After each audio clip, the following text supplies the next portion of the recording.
Can you believe it? Most of us are closer to homelessness than we think, and it will be even easier to happen if you are one of the 8.4 million residents living in New York. Once hailed as the capital of the world, the Big Apple is where the bright lights of Times Square shine and skyscrapers leave everyone in awe. However, hidden beneath that glamorous facade lies a completely different world, a place where darkness, poverty, and despair intertwine, taking turns to dominate every nook and cranny of the city. In unexpected corners, under bridges, in abandoned tunnels, or deep within deserted parks, there are underground cities built from tarpaulins, scrapwood, and waste materials. It's not just temporary shelter, but closed communities where even the police hesitate to enter. In this video, we'll embark on a journey to explore the craziest homeless camps ever discovered in New York, where law, order, and even safety become luxuries. But what's even more frightening is, are these places just exceptions, or are they a warning about a reality that any of us could face one day? Before we delve into the horrifying truths behind homeless camps, let's pause on a seemingly simple question.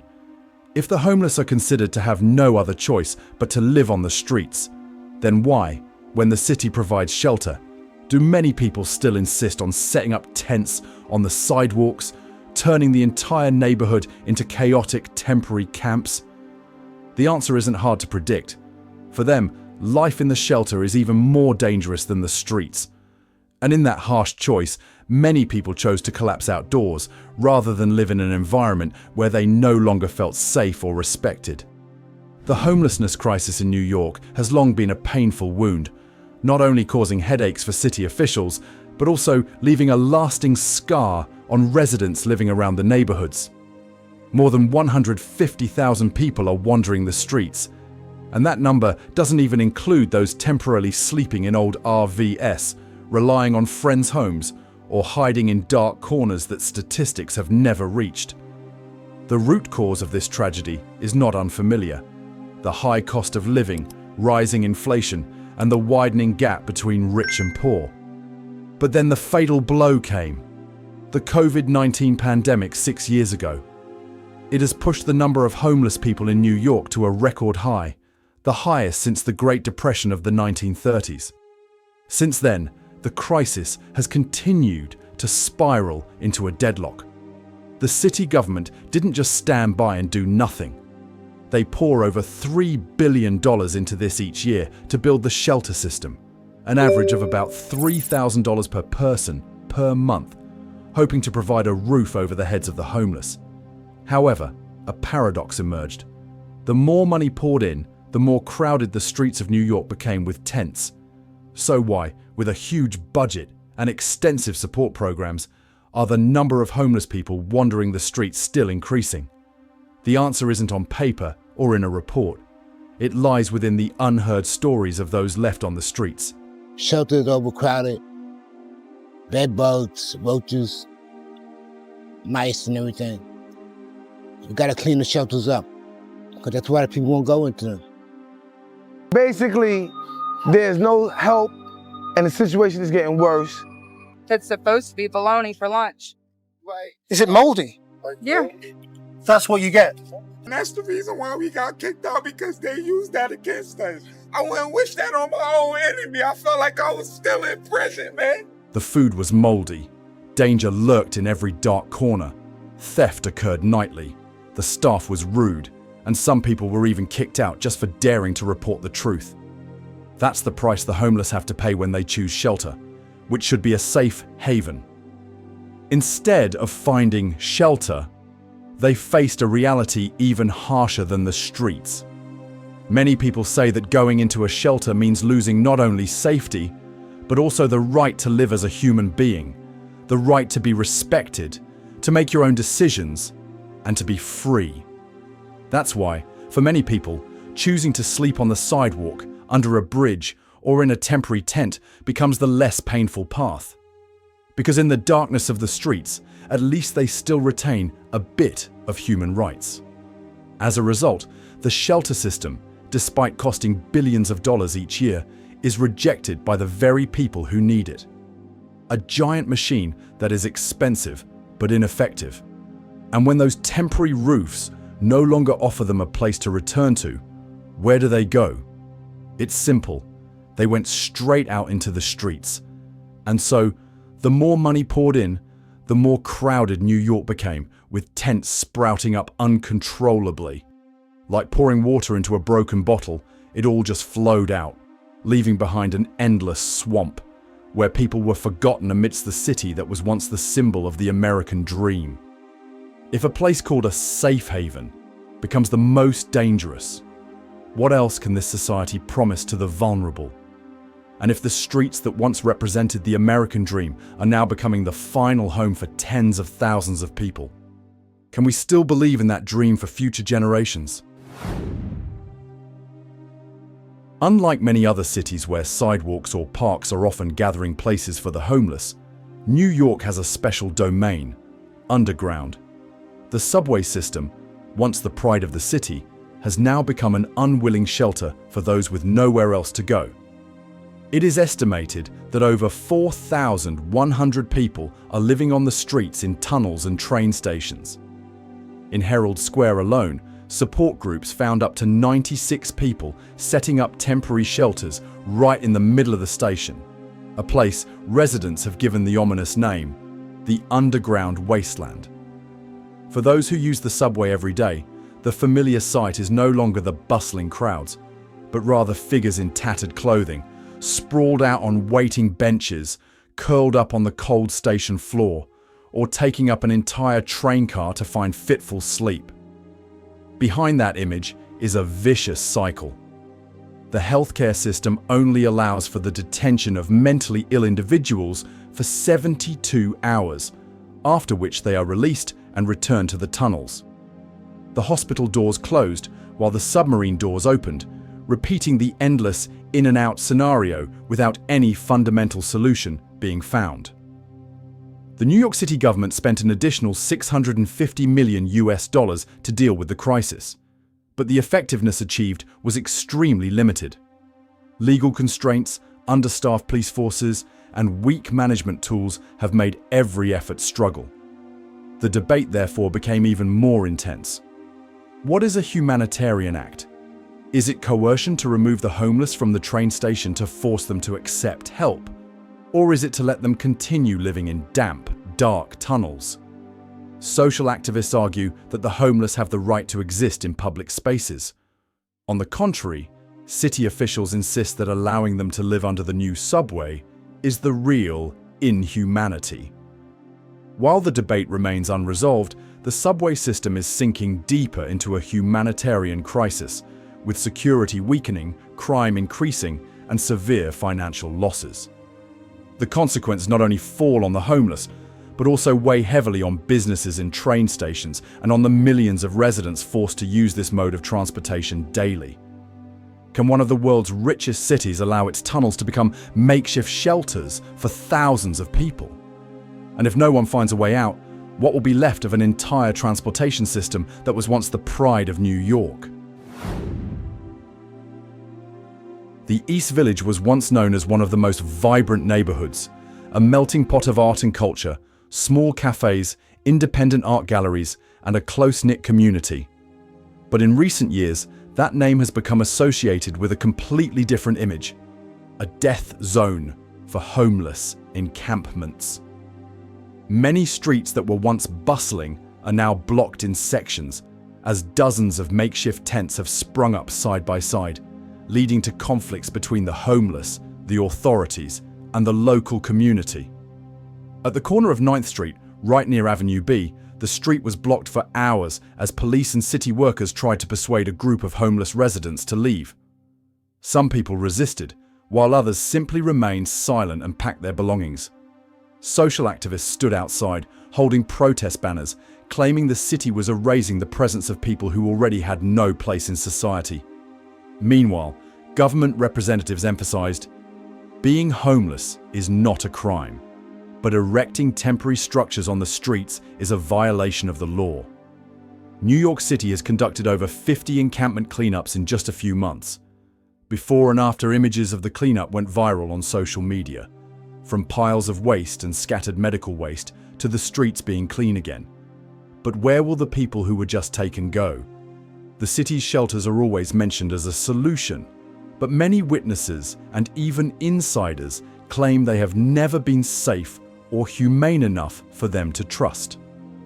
The crisis in the East Village reflects a familiar policy cycle. The government affirms it will ensure safety in the shelter, while also promising to transition the homeless to long-term housing. But thousands of residents still return to set up tents just weeks later. Social activists call it a cruel game of hide and seek, where the poor are constantly pursued without escape. Residents of the area saw a different reality. The streets became more dangerous, children could no longer play as before, and shops were empty because customers were afraid to pass by the tent camp. Any solution requires consensus, not only from the government, but also from society, from major brands that are benefiting from New York, corporations like Amazon, which previously announced housing assistance funds for the community, or Walmart, which sponsors welfare programs in many other states. The involvement of these brands, if coupled with transparent public policy, could be the key to breaking the deadlock. If a neighborhood once a symbol of New York culture has become a tent city wasteland, are we witnessing the collapse not only of a community, but of faith in the American dream itself? And when the solution is still far off, what else can we leave for future generations besides skepticism?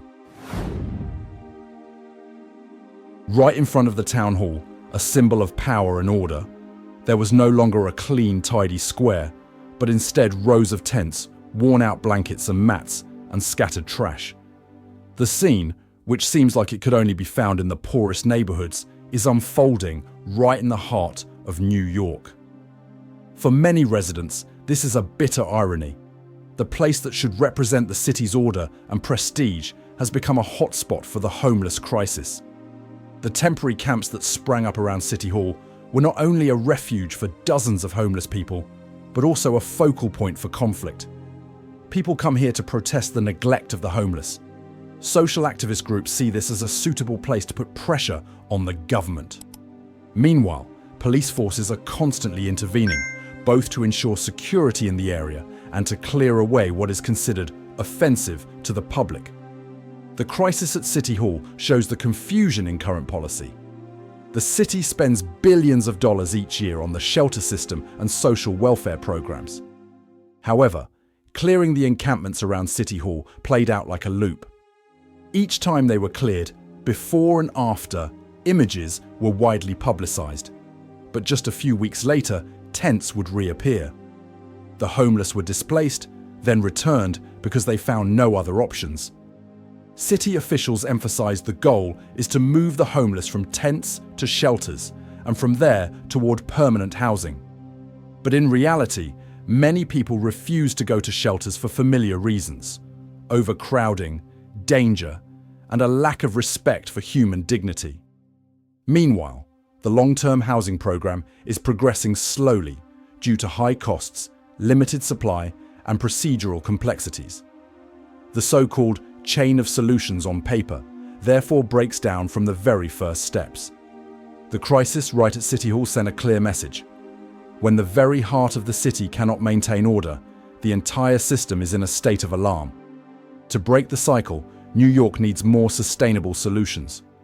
Several suggestions have been put forward, ranging from developing affordable housing through public-private partnerships to integrating mental health services and employment support directly within the community. In many other places, major brands like Amazon have participated in affordable housing construction funds, or Target has provided financial support for local welfare programs. The presence of these corporations, if accompanied by transparency and close coordination with the government, could open up a new direction. If even City Hall, considered a symbol of power and responsibility, is covered in tents and unrest, what can we expect from the other streets of New York? And as community trust gradually erodes, will there still be enough strength to pass on to future generations a city they can proudly call home? If the East Village is a symbol of outdoor tents, then the 30th Street Men's Shelter is often called a city within a city. This is one of New York's largest homeless shelters, where thousands of men cram together each night under one roof. This dilapidated building near Bellevue Hospital is not just a shelter. It functions almost like a miniature city, with its own rules, groups of people connected in desperation, and even dark corners that few dare to mention. For the authorities, 30th Street is seen as the solution to the numerous makeshift camps that have sprung up on the streets. This place has a large capacity, with a sleeping system and basic services. But for many who stepped inside, it wasn't salvation, but an experience that was a mix of a field hospital, a concentration camp, and a crowded temporary shelter. Some people share that vices and dangers have crept into every layer, forcing them to be constantly vigilant even with their eyes closed. The name City Within a City also comes from that very reality. Inside, there are groups of people who band together to survive. There are unwritten rules to divide space, and even underground networks for dangerous transactions. To outsiders, 30th Street is a large building. But to those on the inside, it's a world of its own, harsh and difficult to escape. The city still spends billions of dollars each year to maintain the shelter system, with 30th Street being a crucial link. Officials have repeatedly stated that the goal is to make these places a starting point for moving the homeless into permanent housing. However, the gap between theory and practice is very large. Complex procedures, a lack of affordable housing supply, and the stagnation of support programs have left most homeless people trapped in a cycle of shelter, street, shelter. Residents living around the 30th Street area have repeatedly complained about safety. Chaotic, controversial, or violent incidents frequently occur right outside, causing many local residents to avoid the neighborhood. Some small shops around here even had to close because of the sharp drop in customers. This shows that the impact is not limited to within the shelter, but also extends to the surrounding community. To break the cycle, many experts emphasize that the city needs to shift its focus from giant shelters to more sustainable and humane housing solutions. Some small decentralized models that combine mental health services, employment counseling, and affordable housing have been tested elsewhere and yielded positive results. Most importantly, it's about restoring dignity and trust to those who once felt abandoned. In this picture, private sector involvement could be key. Major brands like Microsoft have invested in technology projects aimed at managing and improving social services, and Walmart has previously provided financial support for community housing programs. If those resources are mobilized and coordinated with the government, New York could find a new, more sustainable direction than simply maintaining cities within cities like 30th Street. Is a giant shelter where thousands of people are crammed together in desperation, truly the solution for a city that once prided itself on being a symbol of the American dream? And if even in the heart of New York City, people still have to live as if in a temporary city, what faith will be left for future generations? In a bustling city like New York, where every square foot of land is incredibly valuable, few would imagine that the green spaces in parks or forgotten underpasses are becoming the makeshift homes of thousands of homeless people. For many people, these are images that flash by in an instant. A dilapidated tent behind a row of trees, a figure huddled under a bridge beam. But for those who have stepped inside, it's a parallel world filled with scarcity and insecurity. Parks, which are meant for families, children, and the community, are now seeing hidden camps erected from plastic tarps, wooden boards, or even just thin blankets draped over tree branches. Many local residents admit that they can still walk around during the day, but it's different at night. The darkness and the presence of strangers make them no longer feel safe. Areas once bustling with runners and picnickers are now sparsely populated, the air heavy with things no one dares to say directly. Under the bridges, the scene is even more harsh. What was once only for vehicles has now become a makeshift neighborhood with dozens of tents packed closely together. The smell of mold, garbage, and kitchen smoke from the old gas stoves permeated every place. Some witnesses say that many cases of vice have occurred in these places, making even the police hesitant to intervene without an urgent reason. The bridges that span rivers or major roads, symbols of connection, have unintentionally become boundaries of injustice. In that context, experts are calling for a new approach, not just focusing on erasing, but creating sustainable alternatives. Some other cities have experimented with building affordable housing using a compact model that combines community health services and employment support. These programs require interdisciplinary cooperation and significant resources from both the government and the private sector. In New York, many people mention the role of major brands, such as Google, which has invested hundreds of millions of US dollars in affordable housing development projects in California. If similar initiatives are replicated in New York, the hidden camps in parks and under bridges could gradually become a thing of the past.